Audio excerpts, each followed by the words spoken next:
Hi, நானும் இந்த மண் சட்டியை வாங்கி 5 வருஷம் ஆயிடுச்சு. இப்போ பழகலாம் அப்போ பழகலான்னு சொல்லிட்டு ரொம்ப நாளாக அப்படியே அடுப்பில் போட்டு வச்சுருந்தேன். அதுவும் கோவிலுக்கு போனப்போ வெறும் 80 ருப்பிக்கு தான் இதை வாங்கியிருந்தேன். ஸோ 80 ருப்பி 100 ருப்பிலேயே அவ்வளோ அழகழகாக மண் சட்டி மண்பானைலாம் வச்சுருந்தாங்க.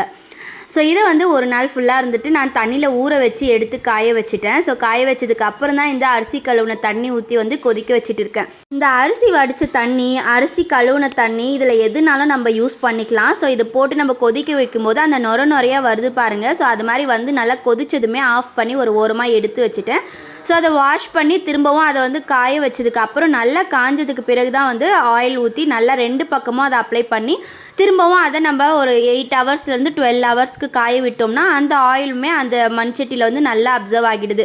ஸோ இப்படி தான் நான் நல்லா எண்ணெயை பூசி விட்டுட்டு வெளியே எடுத்துகிட்டு போய் வெயிலில் காய வச்சுட்டேன். என்னுடைய பால்கனியில் லைட்டாக தான் வெயில் தெரியும். ஸோ அங்கே தான் நான் வச்சு காய வச்சுருந்தேன். இதோட ப்ராசஸ் இனிமேல் நம்ம எதுக்கு வேணுனாலும் இதை யூஸ் பண்ணலாம். மீன் குழம்பெல்லாம் வச்சா ரொம்ப சூப்பராக இருக்கும்.